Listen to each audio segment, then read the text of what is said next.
on the all-new NBC Thursday. Folks, President Barack Obama has asked Congress to authorize a 3-year military campaign against terrorist group ISIS, but the president insists the legislation is not authorizing for a ground war. The resolution we've submitted today does not call for the deployment of U.S. ground combat forces to Iraq or Syria. It is not the authorization of another ground war, like Afghanistan or Iraq. The 2,600 American troops in Iraq today largely serve on bases. And yes, they face the risks that come with service in any dangerous environment, but they do not have a combat mission. Now, make no mistake, this is a difficult mission, and it will remain difficult for some time. It's going to take time to dislodge these terrorists, especially from urban areas. But our coalition is on the offensive. ISIL is on the defensive, and ISIL is going to lose. All right, folks, President says ISIL, there's ISIS, and so you have all of this sort of stuff back and forth. This will be the first war powers vote in 13 years, and is receiving skepticism from both Democrats and Republicans. Let's bring in my panel. Hogan Gitley, Senior Political Advisor at Brabender Cox, Lauren Victoria Burke, Managing Editor of Politic365.com, and David Swertling, Associate Editor at The Root. Look, I understand the President is making the point about there's not going to be troops on the ground. But what's interesting is you have folks who still keep saying troops on the ground, as if Iraq and Afghanistan didn't happen, as if the American public hasn't made it clear we do not want to see more troops back overseas. Well, they don't want them on the ground. I think a lot of people are against that. They want troops already over there on the ground. They want the Jordanians, they want some of the allies on the ground to be the troops on the ground. But I hadn't found a general.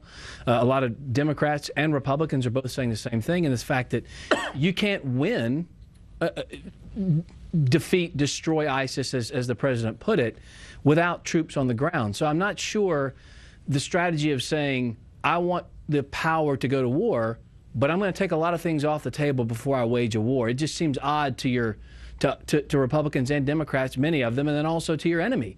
You're telegraphing what you're not going to do. But here's the deal, though, and I think that at some point, when I listen, which is one of the reasons I cannot stand this town.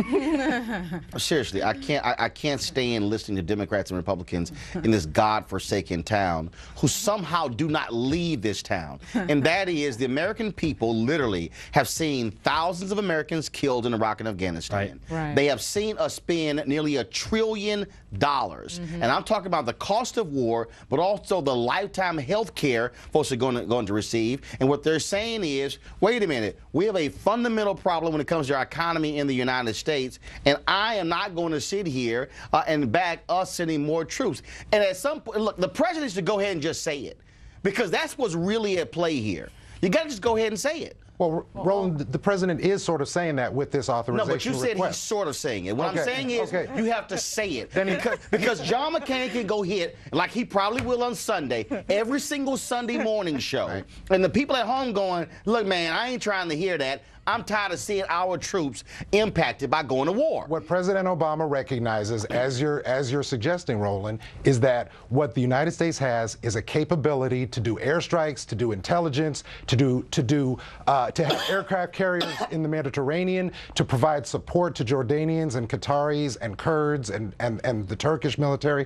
But those other countries and those other peoples have their own boots, and that is what the president is trying to push people toward, is us supporting their effort to fight their wars. Lauren, if this was ESPN Sports Nation, this would be hashtag this is some BS. No, because I mean, I just think again, we have this fictitious idea that, oh, this is just like World War II or anything else, that we're just going to defeat folks, when the reality is that when ISIS killed that Jordanian pilot, right, Jordan got pissed. Right, exactly and right. And so the only way you're going to get these other allies in this game, they're going to have to actually lose some of their own people to actually step up. Yeah, I mean, I think that the president, quite frankly, is kind of in a tough situation. You're seeing people get killed on video, like every other week. Somebody's getting killed. It's very dramatic. We've already done 1,900 airstrikes in Iraq and Syria over 6 months, and you see it really hasn't done anything to ISIS. They're hard to reach. They're hard to get. It's not a country, really, even though they're calling themselves a state. They're not really a state. he's in a trick bag. I mean, we went through 10 years of a war that nobody can explain. Nobody knows why we were there. We spent over $2 trillion. We lost a lot of people. Hundreds of thousands got killed. We had, 5,000 of our soldiers get killed. And we have very little to explain for that. And then you got John McCain perpetually wanting to be at war all the time. So the president's in a tough situation. If you're going to give him authorization for war, give him authorization for war with no strings attached. Let him wage the war. If he doesn't want to send in ground troops, then don't. There's no reason to telegraph it. If you want to do airstrikes, then do it. Right, but that's the point. Get the authorization, but it's got to be this is the scary part of it. They're putting in the sunset clause. They're talking about coming back in 6 months and reviewing it because they don't want to go through this again. Well, no, they're doing that because of the money. This is about really the money. It's about the appropriation. No. It's about the appropriation, but trust me, you have the military-industrial complex who has no problem with this announcement. Exactly. Here's the thing, to Hogan's point, here's the thing. Republicans control both houses of Congress now. So if they want to pass an authorization that grants the commander-in-chief greater powers, I suppose they could do it. But Republicans and Democrats have their different reasons for hedging their bets when it comes to this war authorization. We've talked about this, is this idea that they will then be on the hook for what happens next once an authorization. We've never not had a war authorization, whether it was Democrats or Republicans or Republican House, Democrat Senate. People love voting for war.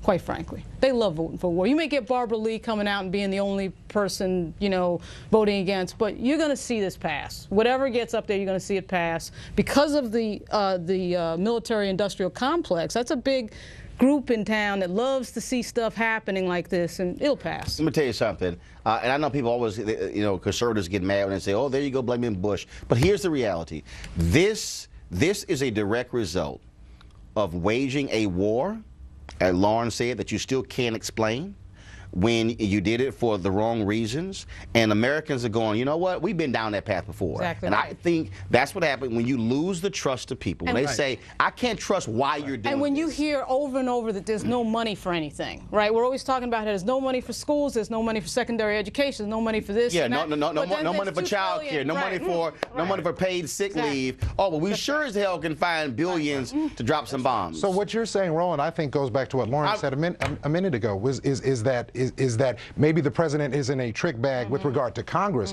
but not with regard to the American people. American people recognize what Roland's saying. We've been down this road. But that's what this is. We're beginning the argument and the conversation. That's a good thing. At least they'll be talking about something in this new year. Yeah, watch.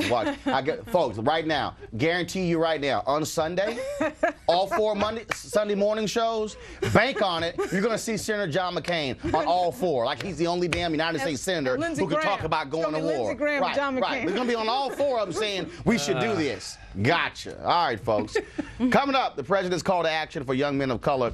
Forget, who wrote young men of color? For black boys, okay, is being answered.